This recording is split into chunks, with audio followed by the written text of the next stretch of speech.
As we prepare to receive Rev Todd's message, I will sing this song by Matthew West called Forgiveness.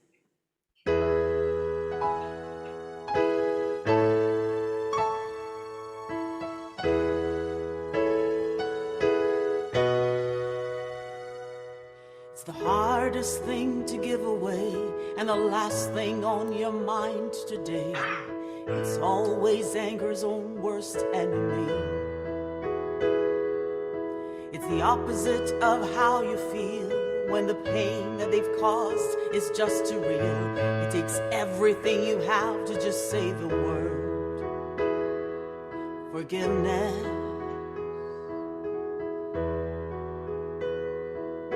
Forgiveness. It flies in the face of all your pride and moves away the mad inside. It's always anger's own worst enemy. Even when the jury and the judge say you've got a right to hold a grudge, it's the whisper in your ear saying, set it free. Forgiveness. Oh, forgiveness.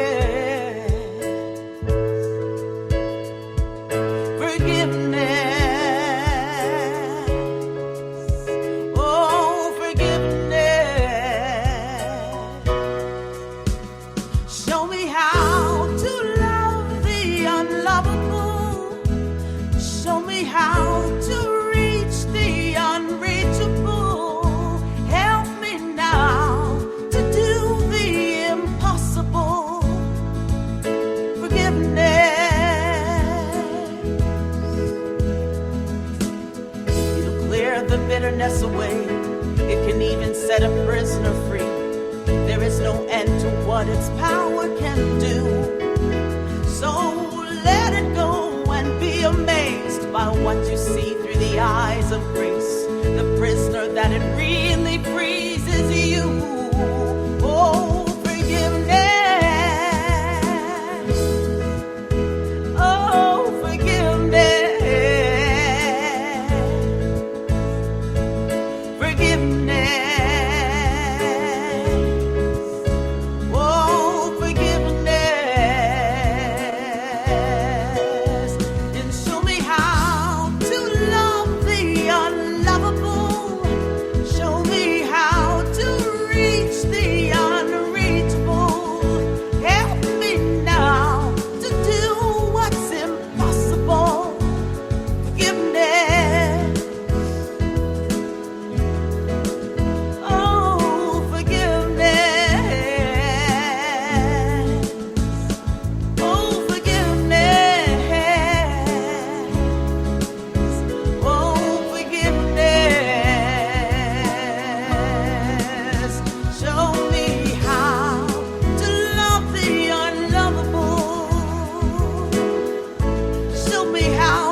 Thank you, Deidrey.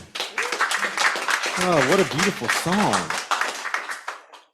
Guess what we're talking about today? Or maybe I'm the only one that has anything that needs to be forgiven. Susie's like, get in the camera frame so people online can see you. Good morning, my friends. Good morning. Anybody else suffered at all this week? Anybody? Just okay, a few of you. Rest of you, good. You're going to have to coach us how to not suffer. My suffering got bad on Tuesday. I got up early. I had a meeting, so I went and I grabbed some breakfast, not at Banks Grill because they're closed on Tuesdays. So I went somewhere else and had my breakfast and did some work on the computer before my 11 o'clock meeting. I go out to get in the car, and the car won't start. Anybody ever had that experience when you need to be somewhere and the car won't start, right? So I immediately started suffering. The title of today's talk is Out of the Labyrinth. Out of the Labyrinth. Does everybody know what a labyrinth is? Do you know what the spiritual meaning for a labyrinth is? Spiritual meaning for a labyrinth is this journey that we take inward to get to the center, to find out the truth of who we are, the truth of what divine mind, God, this incredible intelligence is, and to then come back out into the world and bring that knowledge with us. And when we bring that knowledge with us, when we learn to come through this labyrinth, that can be the end of our suffering.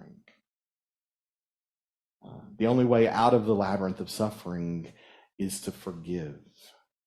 It's a quote I found this week when I was struggling a little bit with my finances because the car didn't start. And of course, does anybody else, you change your thoughts, right? We talked about this last week. I'm going to change my thinking and I'm just going to think prosperous thoughts, right? And then the car won't start. And I went down that road of, how much is this going to cost? Right? So I've got to work on my consciousness. So I was like, okay. And, we had the prosperity class on Tuesday night, except we didn't have the prosperity conversation on Tuesday night. So it gave me some extra time to do my prosperity work. And I turned to Edwene Gaines. I remember her name now at this point, the 4 spiritual laws of prosperity. Edwene says that true prosperity for her is a vitally alive physical body to provide a comfortable worldly home for the spiritual beings that we are. Relationships that are satisfying, nurturing, honest, and that work all the time. It's ambitious. Work. No, it's not, Todd. Look at that limiting thought. No, it's not. Work that we love so much that it's not work, it's play, and all the money we can spend, right? Got to get back clear on what prosperity is for me. And I've got to start looking at those, because I mentioned it last week, I'm going to recount it for you. That's a pun. If you remember that her name is Greta Counts, and I'm going to recount it. She said, you change your thought, but then we make this mistake and we change it back. We change our thought back to, I'm going to have prosperous thoughts. I'm going to be in the flow of my abundance. And then I'm going to think, I don't have enough. There is lack in my life. There is lack in the universe. And so the way we get out of this suffering is to forgive. Right? And there's so much misunderstanding, I believe, in the world around what we mean by forgiveness, right? Because forgiveness does not mean absolution. Doesn't matter that you did that horrible thing. Yes, that matters. What forgiveness is from this spiritual viewpoint is that we are detaching the emotional strings that hold us in place, right? Because we know that our suffering is... have I talked about this? Have we talked about that our suffering is tied to our stories? Anybody have stories that we like to tell? I've got some that are more than 50 years old. Going back to childhood. We have things that we get to forgive over and over. Sometimes it feels like, I have to forgive that again. Well, yes, because you're growing in consciousness. You're seeing in a greater way. As we expand in consciousness, we're suddenly realizing that some of these stories that we've told are even deeper in our consciousness than we really want to believe. And so we get to forgive some more. And some more. That's why Jesus said, they're like, is forgiven once enough? No, 70 times 7. Right? Metaphysically, we know that this means until it is complete, until you have this spiritual knowing in your physical form that you have let this go, that you're not going to be attached to that story. Right? Does anybody like to vent? Right? My friend Sarah gave me some socks for my birthday that said, I'll get over it. I just have to be dramatic first.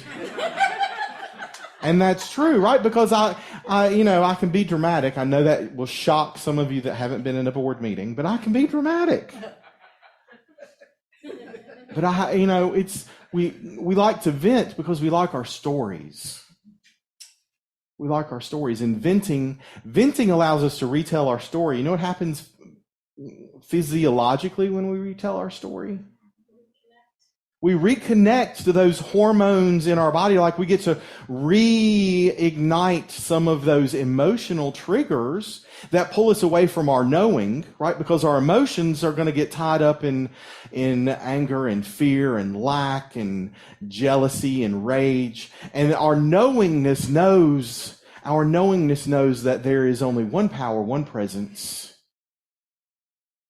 absolute unlimited good and unconditional love that is pressing down and showing up at the point of me and showing up at the point of you.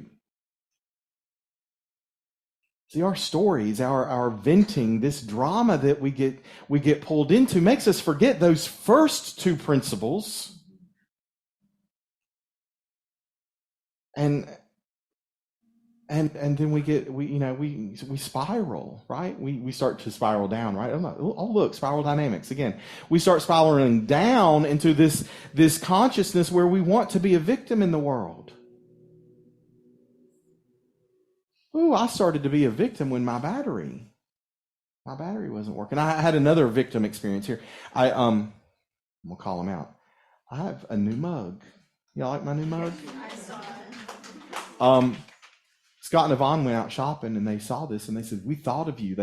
We thought of you and we had to get this for you. Reminded us of the 12 powers. Right? And so I looked at it, I'm like, there are only 6 colors here.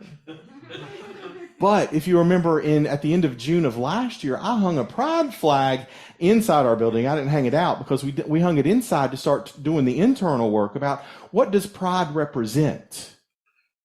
And I went through the colors on the pride flag and I equated them to where, how do they match up with our 12 faculties that Charles Fillmore says are in us, that when we learn to activate, that we show up at the Christ of our being.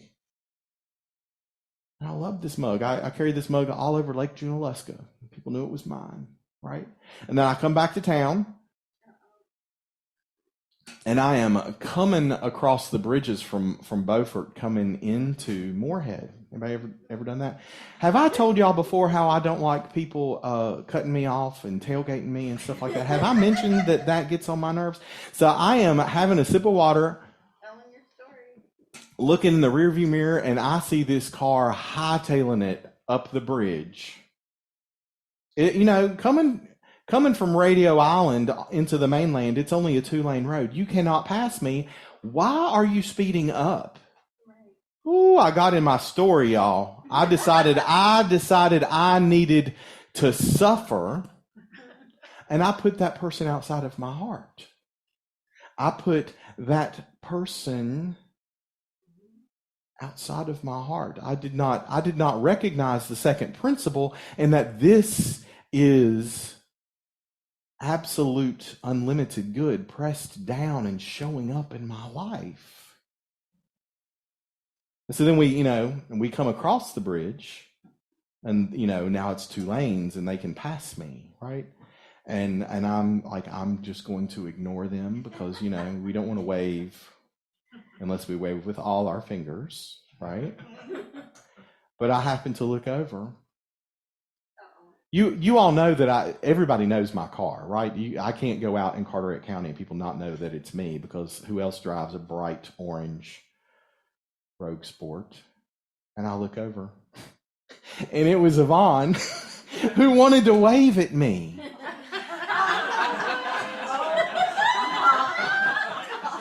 Ooh, I got in my story and I started making up stories about this person behind me, and it was the very person that had shown me some love. Ooh. He didn't wave back.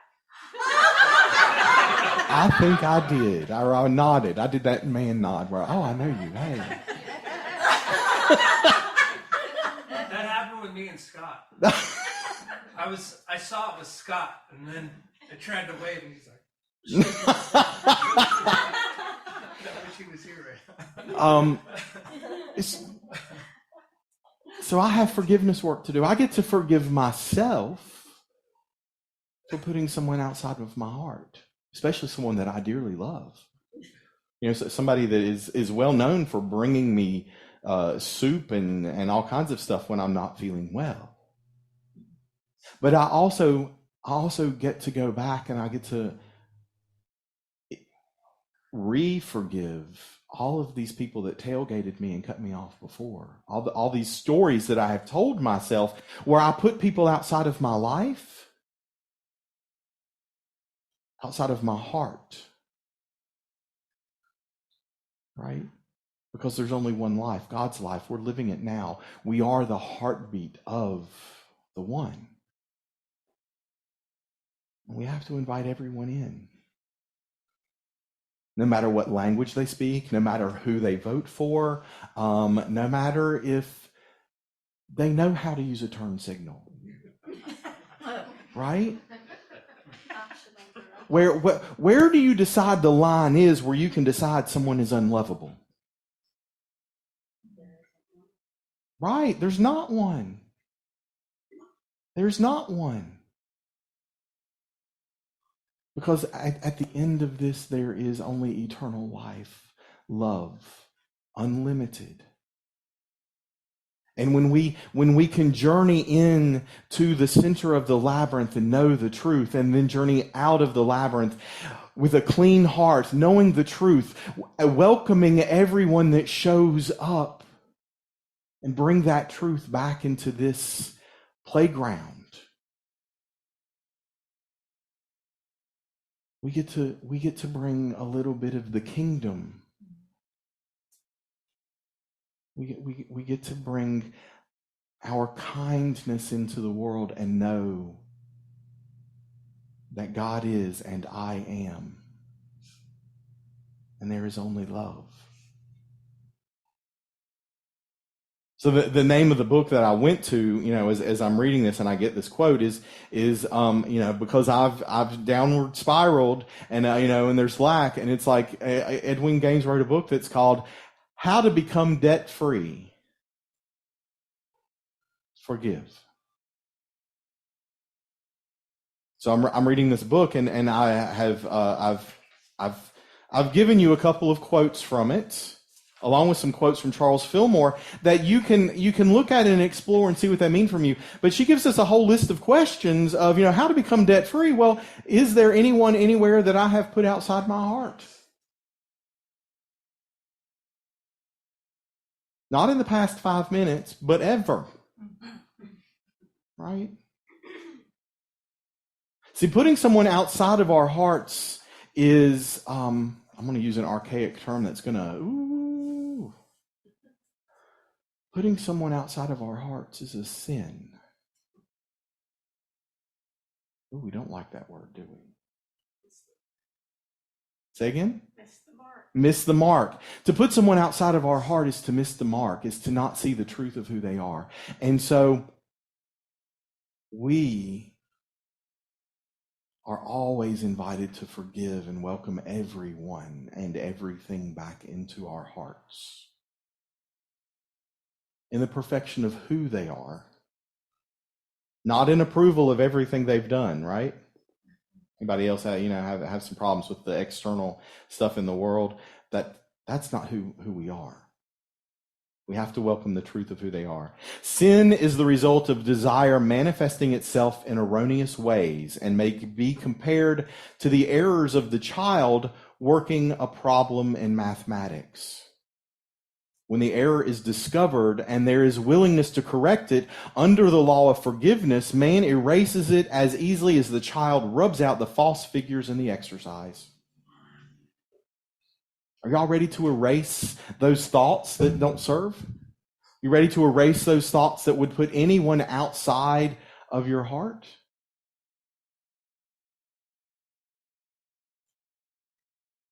Because, forgive us our debts is not just about our money. Yes. It's about our experience of prosperity, having, what do you say, a physical body to make comfortable this incredible spirit that you are. Relationships that work all the time. Work that we love so much that it's play, and all the money we can spend. Sounds pretty great to me. So I started doing this work. We're rounding up to the end. So I'm doing this work, and I opened up my email yesterday. I just had to put a new battery in my car, right? Not a big deal, except, my car, it'll be paid for in May, and I'd like to have no car payment for a while, right? But what happens? That's when, it's going to be paid for. Oh, things will start going bad, start breaking. Maybe we're not going to hold that in consciousness. This is the last thing that's going to happen, So I had to buy a battery, and my birthday was on September 4th. I got a birthday gift yesterday. Somebody, sent me some money. Oh, this prosperity stuff works. When we do the work, when we work it, it works. Yes, that's the saying. Forgive. Travel into the labyrinth. And there's one down the beach, if y'all don't know that. St. Francis by the Sea has a labyrinth. There's probably a labyrinth wherever you are. Go and look. If not, cut one in the grass. And do that meditation work of going into the truth of who you are and bringing it back out into the world. Because the world needs it now. Yes? And so it is. Love you guys. Thank you.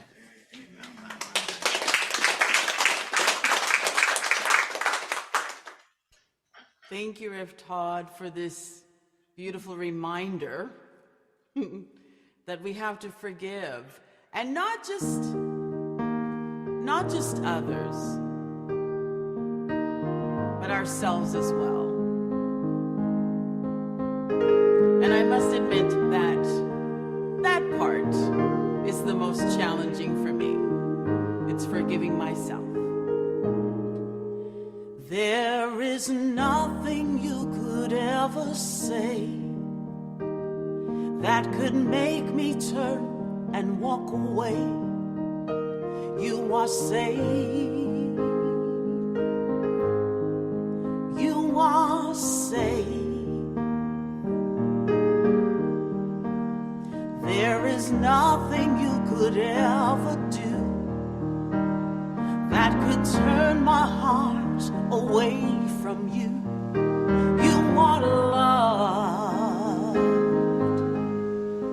You are so loved. Everything you've ever said or done, every time you've ever done me wrong, it's washed away, taken by the tide and the shifting sand. Every time you fail to soar and you shut it all out, even though you're craving more, it's washed away in the tears and in the prayers. Washed away, washed away. Washed away,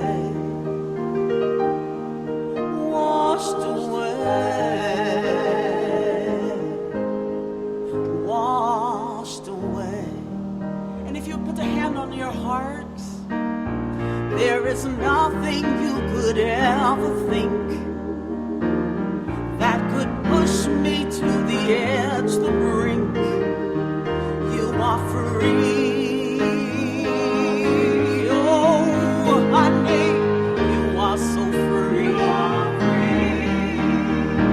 There's no darkness in this life so deep. You could never be lost, not from me. You are loved.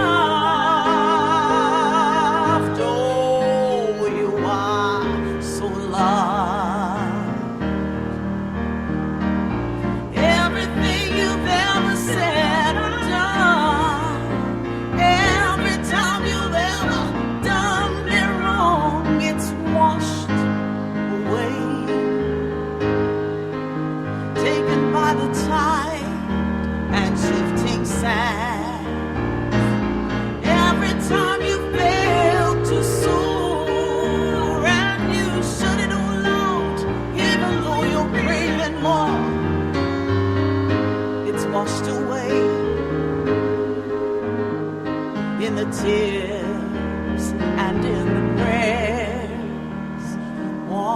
washed away,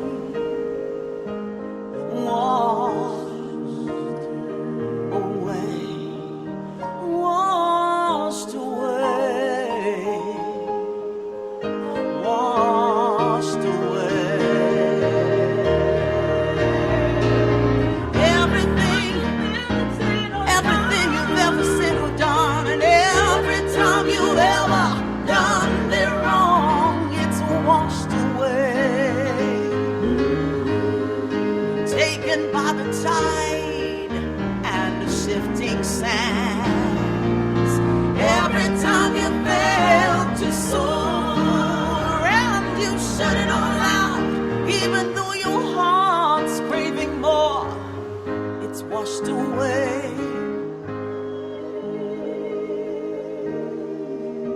In the tears and the prayers, washed away, washed away, washed away,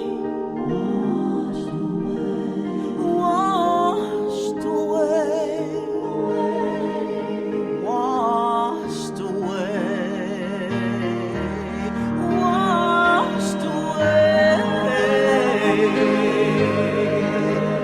washed away,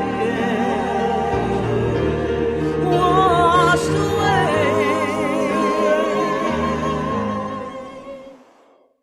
washed away.